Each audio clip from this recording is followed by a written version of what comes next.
Good morning and welcome to the It's All Greek to Me blog tour. I'm Dr. Paul Kiritsis and this is blog number 22. Today we're going to be talking about the Labyrinth and the Minotaur. And before we do that, I'm just going to show you two examples of symbols of the Minoan civilization. The first, which I actually wear, is the Labyrinth. That's what a Labyrinth or a double axe, a Minoan double axe actually looks like. The one that was used to sacrifice the bull in Minoan ritual. And then, of course, we have this other very important symbol, which is completely related and linked to the Minoan Great Mother Goddess. The bee is a beautiful example of Minoan craftsmanship. And of course, we know that the bee was one of the primary forms of the Great Mother Goddess, and we have discussed those reasons in a previous blog post. Here it is. It's showing two bees suckling on the same drop of honey. It's a very beautiful piece. And it can be seen, or the original, the prototype, can be seen at the Heraclean Museum in Crete. Okay, let's go on.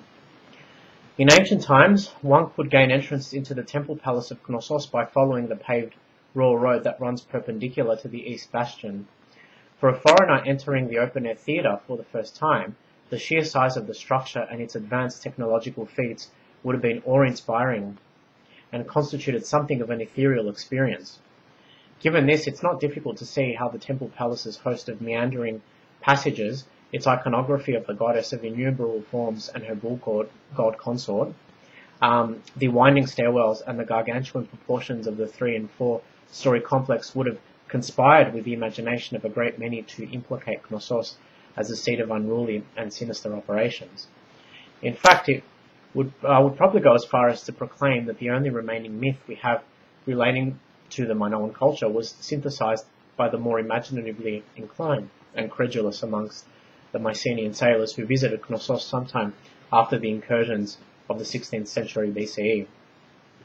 The myth to which I refer, a fantastical tale of a subterranean labyrinth built to imprison a theriomorphic creature in the Minotaur, is a leading mythological exponent of the classical world that anybody with a passing interest in Aryan Greek culture is bound to run into sooner rather than later.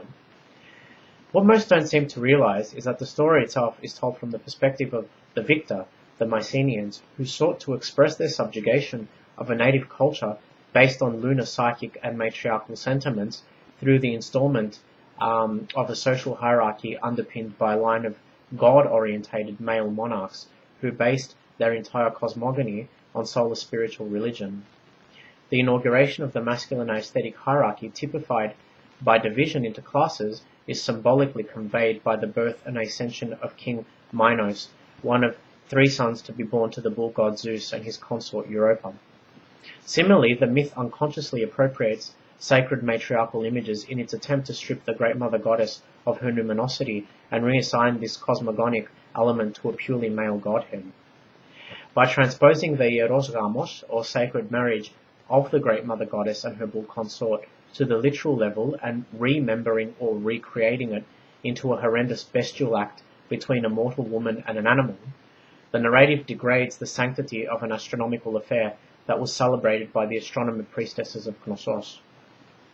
In retrospect, it appears that what probably began as a story told between Mycenaean sailors stationed at ports to pass the time traversed the centuries as an oral fabrication before beaching itself upon the Aryan Greek consciousness of 8th century epic poet Homer, as well as Hesiod and Pindar, all of whom preserved the Mycenaean point of view in their epic and lyrical writings. The story itself, as vastly biased, two-dimensional, and cosmologically disfigured as it is the only tangible memory of the Minoan vision that has ever come to light. According to this classical legend, a beautiful young princess by the name of Europa was traversing the Phoenician shoreline in search of flowers one day when she was sighted by the Amnesian Zeus from his throne atop Olympus. The mighty Zeus, who succumbed to his carnal lusts and desires frequently, was so taken aback by her dazzling beauty that he went about devising a cunning machination to seduce her. He proceeded to morph into a snow-white bull and approached her where she lay, convinced that the disguise would lull the princess into a false sense of security. At first Europa regarded the creature with suspicion, but the bull's benevolent and playful disposition soon put those fears to rest. Before long she had grown so bold as to mount him. This was exactly what Zeus had been hoping for. He took off as soon as she'd clambered atop his back, traversing the Aegean Sea at the speed of a lightning bolt and bringing her to his island home of Crete. There he assumed a more anthropomorphic form and revealed himself as the father of the Olympian gods and goddesses. The subsequent union produced 3 sons, Minos, Rhadamanthus, and Sarpedon, all of whom were destined to become kings. Lamentably, it wasn't long before the promiscuous Zeus abandoned Europa for the thrill of another chase, and the princess of Phoenicia had to make do with a husband in Asterios, the man who was ruling Crete from the palace of Knossos at that point in time. When Asterios died, Minos succeeded him as king. The rule of Minos is reputed to have been a prosperous and peaceful one. Minos married Queen Pasiphae, herself the progeny of the sun god Helios and the nymph Perseus, and together they sired 8 children, Ariadne, Androgeus, Deucalion, Phaedra, Glaucus, Catrius, Akakalis, and Xenovicia. As was usually the case with patriarchal monarchies of Aryan Greek culture, there came a time when the enmity of his 2 jealous brothers brought Minos' divine right to rule Crete under question. He adjourned the matter for some time before deciding that the best way to dispel all doubts was to implore the sea god Poseidon to deliver a sacrificial bull. No doubt the act of divine cogitation on the god's behalf would vindicate his supreme right to rule. The magical incantation ensued in bittersweet consequences. In granting the wish, Poseidon did in fact affirm Crete to be Minos' personal fiefdom, but it just so happens that the bull which rose from the froth of the seas was so supernal, so magnificent, such a brute of a specimen that Minos perished all thoughts of ever losing it, and sacrificed another instead. In succumbing to a weakness for beauty so indigenous to the fallacies of the human condition, Minos incurred the wrath of Poseidon, who dutifully punished the ruling dynasty by inciting within Pasiphae an unnatural lust for the sacrificial creature.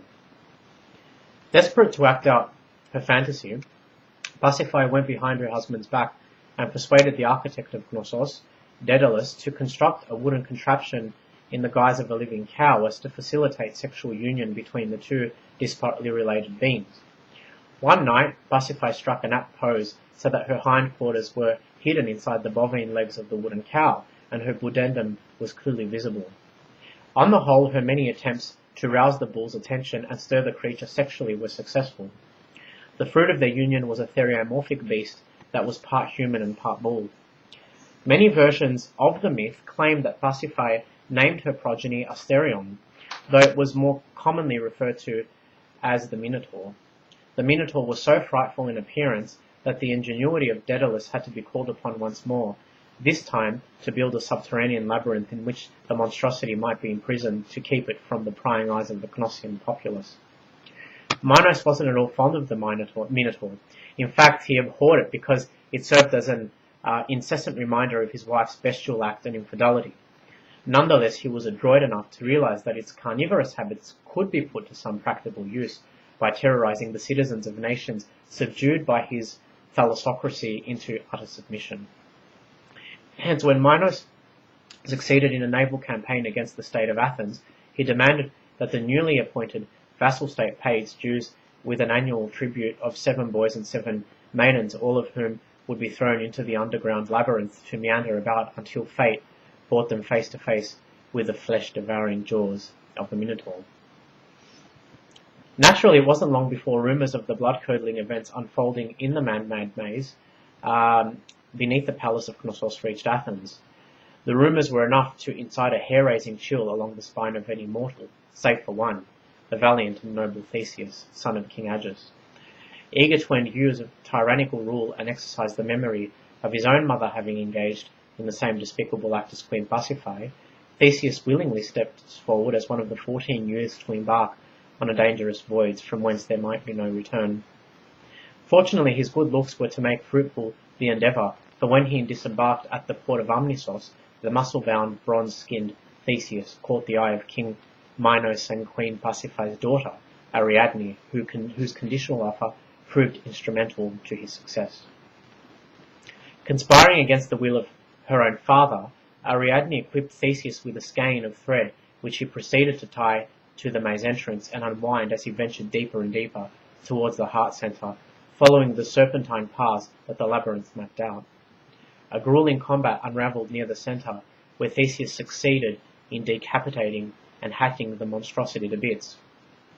From there, the action of winding the thread back up enabled him to find his way back out without ever losing his bearings. Theseus then frees the Athenian prisoners and flees to the island of Naxos, taking the love-struck princess with him. Some versions of the myth have Theseus forgetting Ariadne on Naxos while she slept, complacent on the beach, while others claim that the desertion was premeditated, seeing that Dionysus had appeared to Theseus in a dream, demanding that he leave her there. The most tragic part of the tale is without a doubt the end. It had been preordained that Theseus would hoist white sails upon his return, should he return triumphant in having slayed the Minotaur. An honest oversight on his behalf was to have catastrophic consequences, for when King Agis of Athens saw the ship approaching the Athenian Acropolis from afar, decked in the black of morning, he immediately took the cue to mean that his son had perished during the encounter. His despair was such that he took his own life, hurling himself from the treacherous cliffs into the sea. The sea was henceforth named the Aegean in memory of the king's self-sacrifice. Back in Knossos, things had taken a turn for the worse. Minos, furious at Daedalus for repeated offences against the throne that included helping Queen Pasiphae consummate her unnatural lust and aiding and abetting Theseus and Ariadne with a ball of wool and thread, he barred the architect from ever leaving the fated city. Once again, Daedalus turned to the brilliance of his inventive mind to find answers, just like he'd done numerous times before. If he couldn't sail out of Knossos, he'd fly out. It was as easy as that.